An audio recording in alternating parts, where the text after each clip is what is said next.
This is Radio TV Phono Nut, and if this box looks somewhat familiar to you, it's one that we packed about a week or so ago. Let me tell you the story about the contents. It's a little white Bakelite cased Crosley AA5 radio from about 1951 or so. It's nothing fancy, it's just a little 5-tube radio. For whatever reason, it's one of those that I thought I had to have it at the time, so I bought it and fixed it up and decided I had too many radios, so I, back in April, put it up on the local Facebook marketplace and baby clothes and cell phones pages for $35. You know, I figure the prices some of these flea market vendors ask for junky radios. I figure one that's been recapped and working and one that displays well ought to be worth $35. Well, this attempted local sale went on from about April until just recently, and not one bit of interest. So I stuck it up on one of the antique radio groups on Facebook and got a whole bunch of replies. Well, that's $35. That's a super deal. If that was up here and wherever, that would go for $75 easy. And well, $35. If I was local, I'd snatch that up from you in a heartbeat. But you know, the thing is, nobody wants to pay shipping anymore, and to some degree, I get that. But this shipping has gotten rather ridiculous in recent years. Well, lo and behold, some guy commented and he said, "I want the radio, tell me how much the shipping will be." Well, really, of course, in order to do that, you have to box the radio up and all that good stuff. So, as you know, I boxed the radio up, got on the FedEx site, got him a shipping quote. I think it was $23.65, something like that. Not really that terrible. I sent the guy a message on Facebook, crickets. I tagged the guy in the original post on Facebook because I know sometimes people don't see their messages, crickets. And this has been over a week, crickets. Hadn't heard a word. So, and you know what pisses me off? I understand if the guy didn't want the thing because the shipping figure might have thrown it over more than what he was willing to pay. But what really pisses me off is these people that want this stuff, but then they don't even have the common courtesy to tell you that they changed their mind for whatever reason. It's like all the ding-a-lings on Facebook Marketplace that sends you the canned message, "Is this still available?" And then you reply to them and never hear a word out of them. And they don't even have the common courtesy to tell you that they sent that canned message by mistake. So, quite frankly, I'm tired of fooling with this radio. If it's not worth $35, then it's not worth nothing. So we're going to do a little durability test on my packing job and see if I packed it well enough, or do I need to start packing these things better. So the first thing we're going to do is step on the box.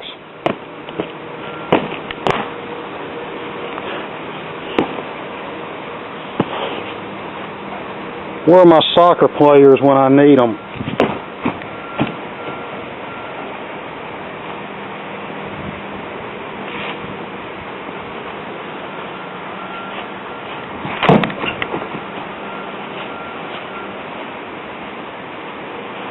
And if it breaks the radio, like I said, I don't care. It obviously ain't worth nothing to nobody else, so it ain't worth nothing to me either.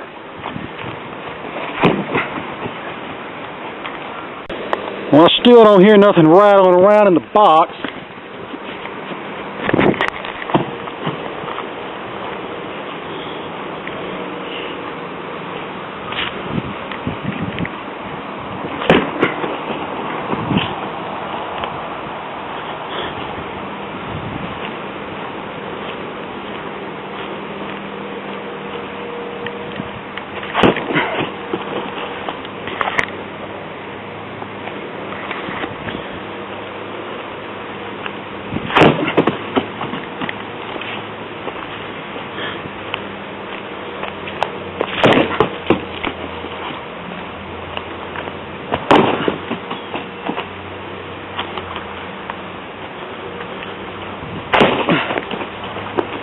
Almost lost my shoe there.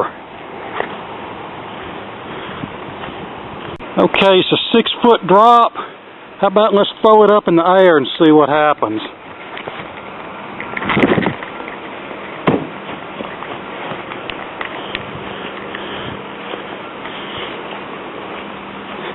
Let's do it again.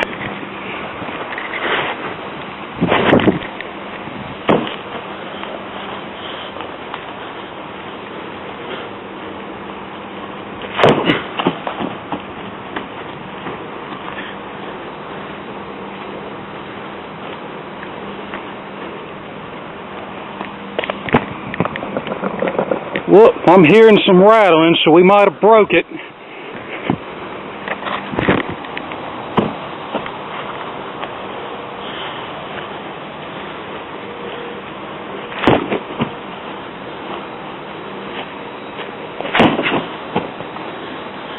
Alright, let's go get my knife and see what happened. Alright, let's see.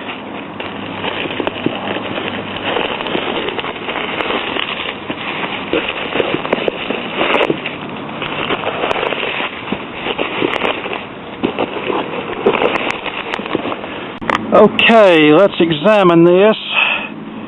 Looks like the case is still in good shape. No cracks anywhere, but we had some tubes come loose in the socket and rattle around and get broken. So here's the inside. As you can see, the tubes, most of them came out of their sockets. And it looks like the only one that broke was the audio output tube, the 50C5. There's our glass right there. So we'll just find another 50C5, put in here and see what happens.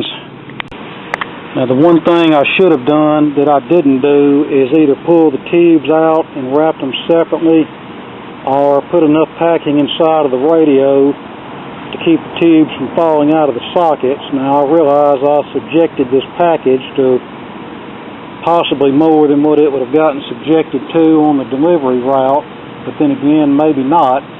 But I'm always kind of torn about that with the doing that to the tubes, because a lot of radios go to people who don't know diddly squat about electronics. All they know how to do is plug the radio in and turn it on. I start pulling tubes out of sockets.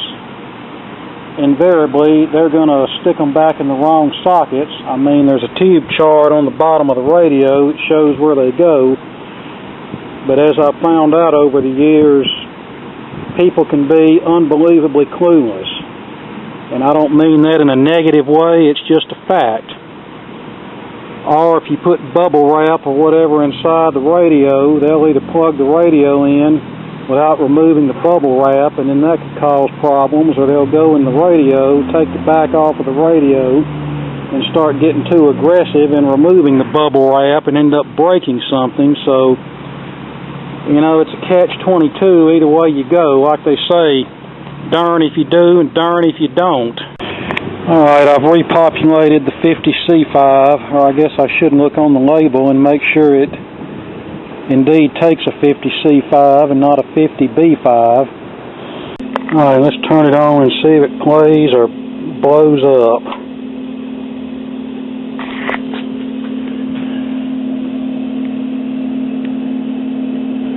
Trying to see if I see any bulb illumination in here. I don't think I do. Okay, the 35W4 had an open filament, so take 2. Now, do we have any bulb illumination? Yes, we do.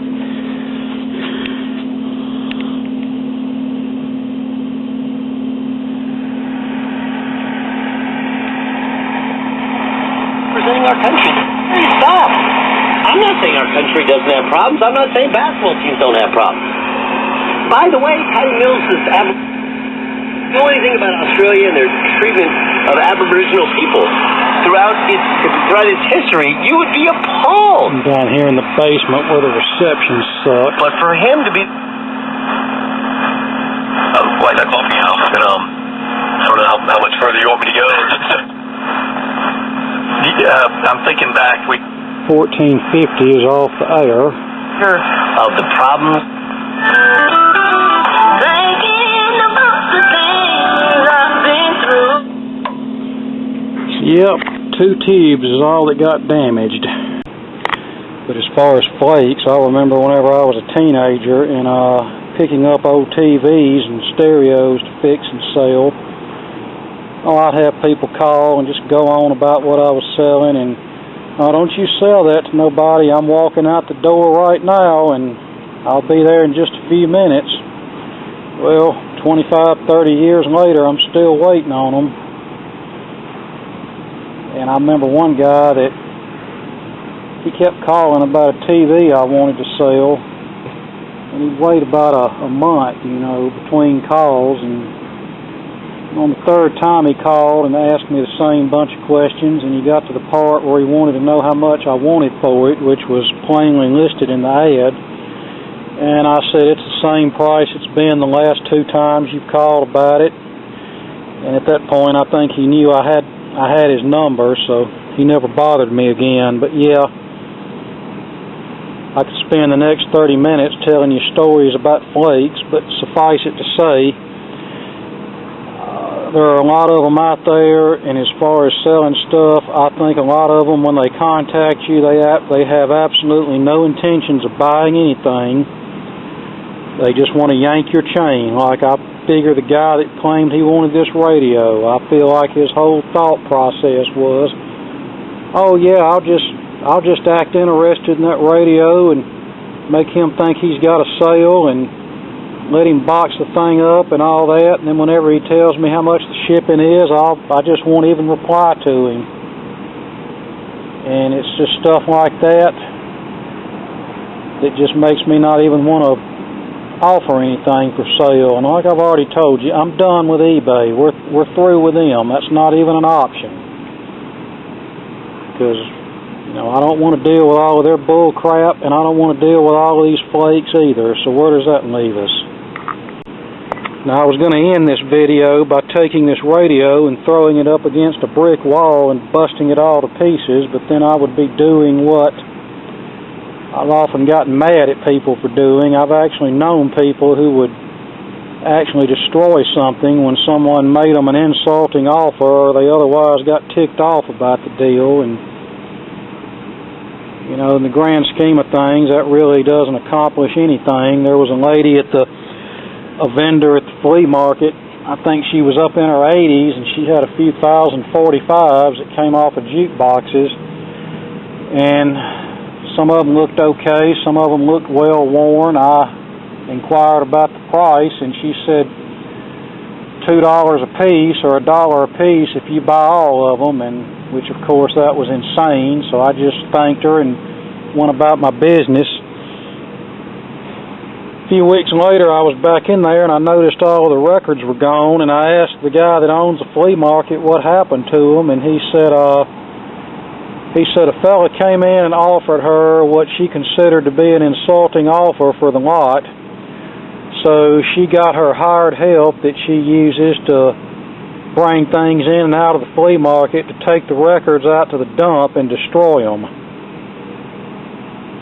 And then he told me her sister was highly upset at her actions because apparently part of those records were hers, and the way the sister looked at it is getting something for the records is better than nothing. But this flea market vendor looked at it from the standpoint, if I can't get my price, then I'll just take them out to the dump and destroy them where nobody can get anything out of them. So me thinking about that story was the only reason this thing didn't get hurled. But it's probably going back up on my shelf, and at some point I may hand it off to somebody, I don't know, but I'm just not going through all of this, pardon my French, bullshit for a lousy $35 for a radio. Especially considering you're not going to buy a radio that's been overhauled and recapped and all that good stuff for $35 anywhere else. Heck, you go in most of these flea markets and they want that much for one that's dirty and dingy and hasn't played in 50 years. And right back on the shelf with some of my other radios. Maybe I should have hurled this rock at it. Nah.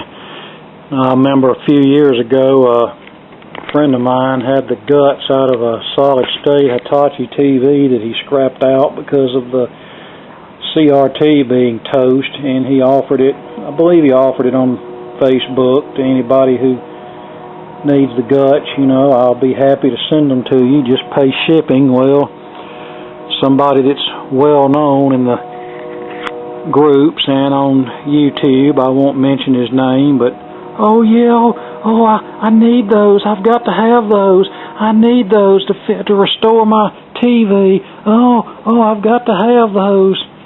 So my friend boxed them up real nice and snug, got him a shipping quote, told him how much it was going to be, and never heard another word out of him.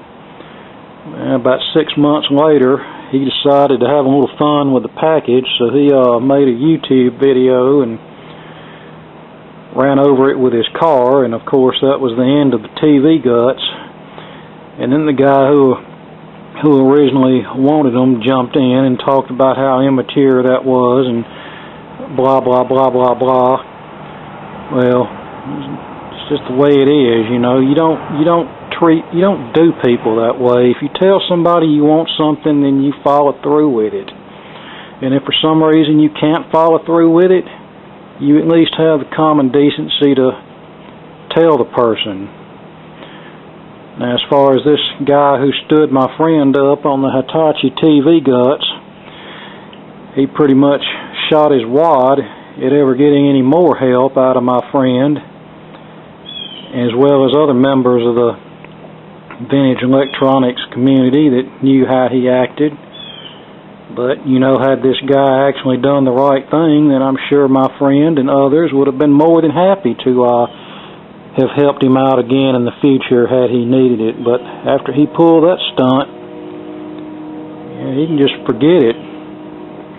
And there's been a few times I've had to back out of deals for whatever reason, usually because the shipping was too high, and I hated to do it, but you know, at least I had the common courtesy to let the seller know. I didn't leave them just hanging in midair.